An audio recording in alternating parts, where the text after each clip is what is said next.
कई सारे think tanks ये बात कह चुके हैं कि अगर रशिया, चाइना और भारत ये तीन देश अपने पर्सनल इश्यूज और आपसी मतभेद को दूर करके अगर एक बार यूनाइट हो जाएं तो अमेरिका क्या, सभी वेस्टर्न देश भी अगर एक साथ आ जाएं तो वो भी रशिया, चाइना और भारत की तिगड़ी के सामने खड़े नहीं हो सकते हैं।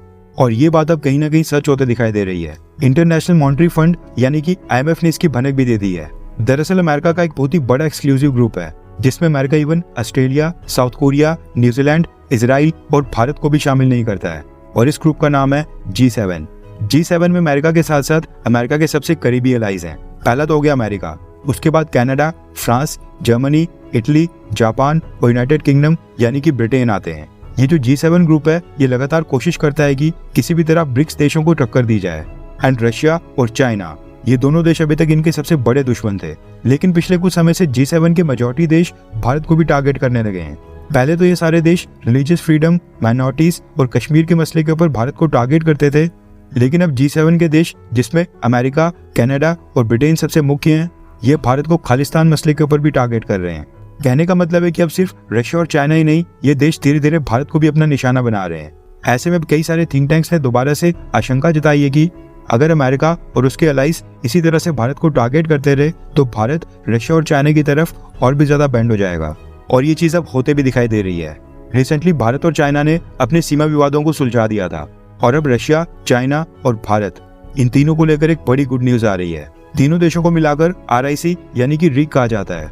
और IMF ने बताया है कि GDP ग्रोथ रेट के मामले में रिक ने G7 देशों को काफी पीछे छोड़ दिया है। G7 देशों की बात करें तो IMF के डेटा के मुताबिक साल 2014 के लिए अमेरिका की प्रोजेक्टेड ग्रोथ रेट है 2.8%, कनाडा की 1.3%, फ्रांस की 1.1%, जर्मनी की 0%, इटली की 0.7% है, जापान की 0.3% है, जबकि ब्रिटेन की है 1.1%। अब इन सबका टोटल बनता है 5.3%। इन टोटल G7 कंट्रीज इस साल मात्र 5.3% की ग्रोथ रेट करने वाली हैं और ये वाकई में काफी शॉकिंग है। वहीं पर अगर हम रिक देशों की बात करें तो साल 2024 के लिए अकेले भारत की GDP ग्रोथ रेट ही 7% की होने की प्रोजेक्शन है। उसके बाद सेकंड नंबर के ऊपर है चाइना और चाइना की 4.8% होने वाली है। तीसरे नंबर के ऊपर रशिया की 3.6% होने वाली है और तीनों देशों की टोटल GDP ग्रोथ रेट है 15.4%, यानी कि G7 कंट्रीज की टोटल GDP ग्रोथ रेट से लगभग 3 गुना ज्यादा। अब यहाँ पर रशिया की बात करें तो रशिया सबसे बड़ा पॉजिटिव है। अमेरिका, G7, यूरोपियन यूनियन और उनके सभी वेस्टर्न एलाइज ने रशिया के ऊपर काफी हैवी सैंक्शंस लगाकर रखे हुए हैं, लेकिन इसके बावजूद IMF ने कहा है कि इस साल रशिया की GDP ग्रोथ रेट 3.6% रहने वाली है, अमेरिका से भी ज्यादा और इवन हर एक G7 कंट्री से ज्यादा। रशिया, चाइना और भारत का रिक संगठन अभी बस एक ही मामले में G7 से पीछे है और वो GDP के साइज के मामले में। G7 कंट्रीज के सभी देशों के GDP का टोटल साइज इस समय है $42 ट्रिलियन, जबकि अगर भारत, रशिया और चाइना की GDP को ऐड किया जाए तो ये बनती है $24 ट्रिलियन। बस इसी मामले में रिक अभी G7 से काफी पीछे है।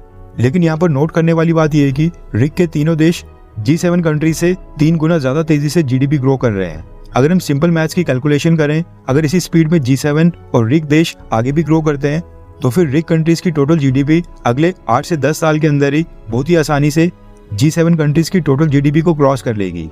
और वो समय आएगा रशिया, भारत और चाइना की दादागिरी का, यानी कि रिक की दादागिरी का। वैसे ये बात भी सच है, रिक देश तभी यूनाइट रह पाएंगे जब चाइना भारत के बॉर्डर्स के ऊपर छेड़खानी ना करे। अगर चाइना भारत के साथ शांति से रहता है तो ये G7 देश हमारे सामने घुटने टेकेंगे।